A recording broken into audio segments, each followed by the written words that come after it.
નમસ્કાર દર્શક મિત્રો, ટીવી18 ન્યૂઝમાં આપનું સ્વાગત છે। મજુરા વિસ્તારમાં હર્ષ સંઘવીની એક જાહેર સેવા કાર્યક્રમમાં નાયબ મુખ્યમંત્રી એ ભારતીય જનતા પાર્ટીના કાર્યકર્તાઓને જનતાને સન્માન અને ભેટો પરત કરતા આજરોજ ભારતીય જનતા પાર્ટીના એક જાહેર કાર્યક્રમમાં પાર્ટીના કાર્યકરોને સન્માન અને ભેટો પરત કરી હતી। જાહેર કાર્યક્રમ દરમિયાન નવા કાઉન્સિલરોને સંબોધતા હર્ષ સંઘવીએ કહ્યું કે તમારા મનમાં એ બોજ ન રાખો કે તમે કાઉન્સિલર બન્યા છો। આ પદ ફક્ત જનતાની સેવા કરવાની તક છે। તેમણે કહ્યું કે રાજકારણમાં ઘણા લોકો આવે છે અને જાય છે, પરંતુ જનતા સાથેનો તેમનો વ્યવહાર જ ખરેખર પ્રતિનિધિને વ્યાખ્યાયિત કરે છે। તેમણે ચેતવણી આપે કે સામાન્ય નાગરિક સાથે દુર્વ્યવહાર કરવો એ સૌથી મોટી ભૂલ ગણાશે।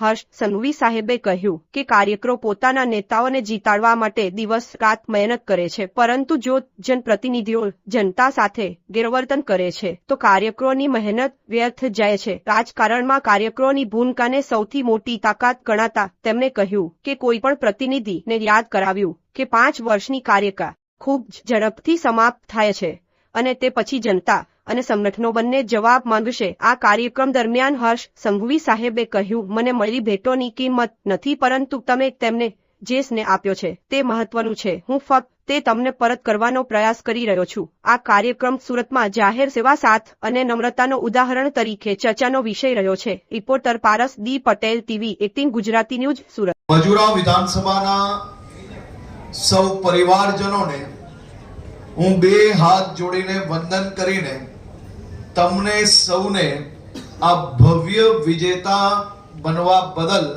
અભિનંદન આપવા માંગુ છું।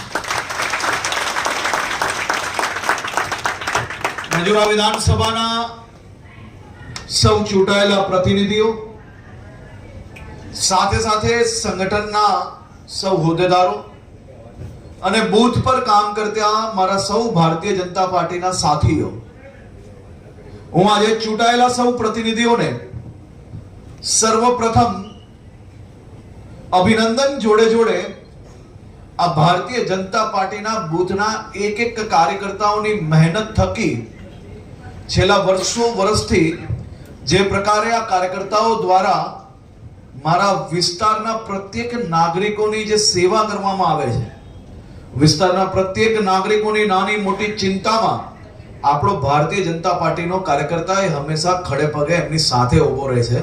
ત્યારે હું ધારાસભ્ય હોઉં કે કોર્પોરેટર હોય, આ બધા જ લોકોને મત મળવાનું કારણ એ ભારતીય જનતા પાર્ટીના બૂથના પ્રમુખો અને બૂથના કાર્યકર્તાઓ।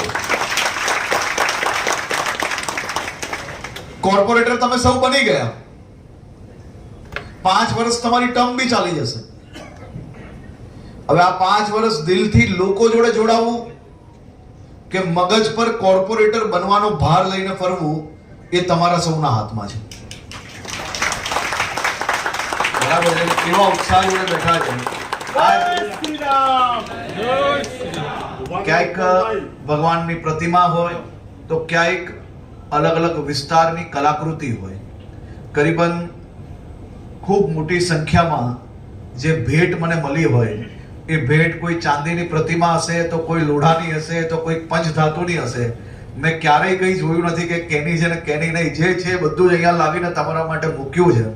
આજે આપણી વિધાનસભાના આપણા સૌથી વરિષ્ઠ, આપણા સૌના માર્ગદર્શક એવા કૈલાસજીએ એ ટોકન આજે ખેંચીને આ કાર્યક્રમની શરૂઆત કરી છે। મારો પ્રયાસ છે કે આ ભેટ કદાચ કઈ ભેટની કેટલી રકમની હશે મને અંદાજો નથી, પણ ખૂબ લાગણીપૂર્વક કોઈ મને આપ્યું છે। કોઈ કે આની અંદર અનેક ચિત્ર એવા છે જે દિવ્યાંગ ભાઈઓએ બનાવ્યા છે, આની અંદર અનેક ભેટો એવી છે જે રાજ્યની અલગ અલગ ક્ષેત્રની માતાઓએ મને આશીર્વાદ રૂપે આપી છે। આ ભેટનું મૂલ્ય મહત્વનું